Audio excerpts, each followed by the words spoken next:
Justice continues to elude several families in Ghana who have lost loved ones to gruesome murders.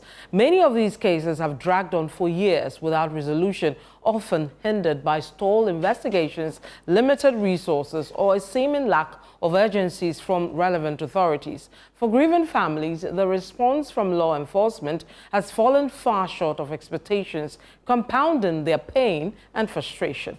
In this report, Channel One News' Philip Nilate revisits some of Ghana's most high-profile murder cases and the lingering quest for justice. On September 12, 2020, news broke that Professor Emmanuel Yabene, a senior lecturer of law at the University of Ghana, had been killed at his residence in East Legon, Adjirigano. His lifeless body was found in a pool of blood, lying face down in a corridor leading to his bedroom. His hands were tied behind his back with a white rope, his legs bound with a green rope, and a cloth partially stuffed into his mouth. According to police, the body showed multiple signs of assault, particularly to the face.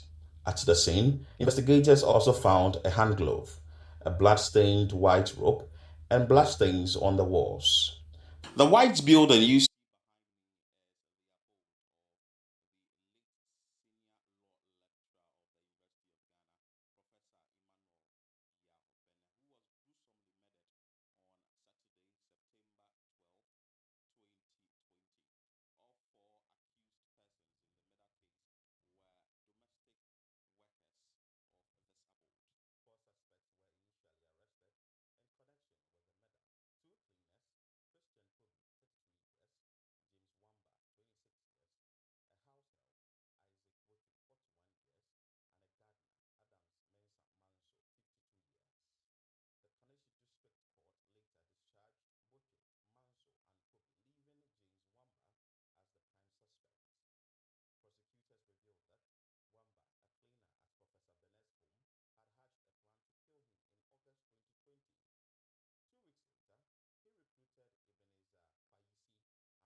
in 2020 after confessing to the crime. A relative of Professor Bene, speaking to Channel One News on condition of anonymity, expressed the family's desire to know the exact cause of Wamba's death. In March 2024, the Accra High Court sentenced Ebenezer Kwaisi to 30 years in prison for his role in the murder. Another shocking case occurred on Sunday, March 17, 2024. Suspected robbers attacked and killed Dr. Christopher Edubuahin, son of renowned historian Professor Albert Edubuahin, at his residence in East Legon. The Ghana Police Service apprehended Mark Forson, a houseboy, in connection with the alleged murder. He was later remanded by the Kaneshie District Court. In a statement to Channel One News, Dr. Edubuahin's family said, "It is still very emotional for the family, and it has been very hard accepting the fact that Chris is gone at the relatively young age of 52, especially after all the challenges he had overcome, including a major car accident that severely impaired his movement. He was such a fighter. You never find justice in a case like this. Nothing will bring him back. Nothing. It is comforting that the murderer has been apprehended and is in custody and has confessed. That at least gives the family some closure. Our sincere thanks go out to the police force and the National Signals Bureau for the exceptional investigative work they did to bring the murderer to justice in a relatively short amount of time. Now, we leave it to the prosecutors and the justice system to prosecute and convict. 1 year later, the court case is yet to start. The murderer turned out to be someone who Chris had hired only days earlier through an employment agency. as his house help. He took advantage of Chris' disability and, masquerading as a masked armed robber, entered his bedroom deep in the night, demanding money, strangling him in the process. This coincided with those 2 days in March last year when the internet was down due to some offshore cables being cut. So, even though we hadn't heard from Chris, we all assumed it was because the internet was down, which meant that by the time we discovered the body, it was severely decomposed and bloated. That stays with us forever. On January 13, 2019,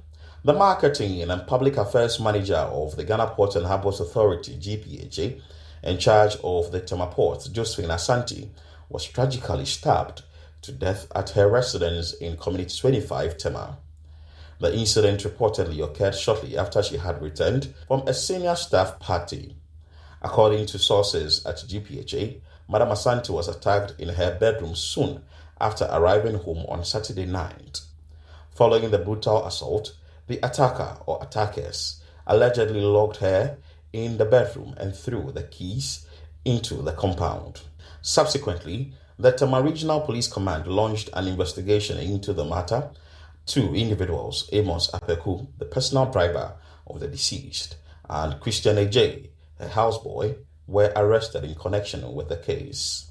Robert Tando, brother of the late Josephine Asante, has expressed concerns over the prolonged nature of the investigation. The person who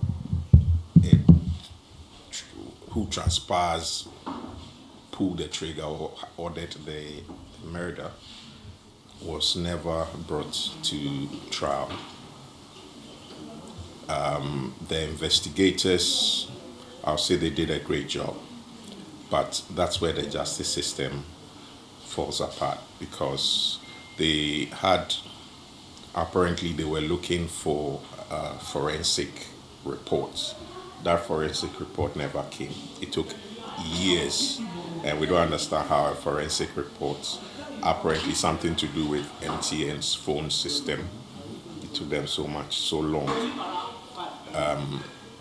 After that period, we every time we went to court, we were told the docket was passed to the AG's office awaiting AG's comment or whatever, advice, yes. And that took forever. And we are still waiting for the AG's advice. The new IGP should ensure, because he's not held back by the previous administration, so nothing should stop him from actually delving into it. So the Attorney General too. For the families whose loved ones were murdered in cold blood, justice has not been fully served. Many are still demanding answers to the lingering questions on their minds, while also calling for the justice process to be expedited, to be prudent for the new administration to intervene and ensure that justice is ultimately served. For Channel One News, I am Philip Ni Latte.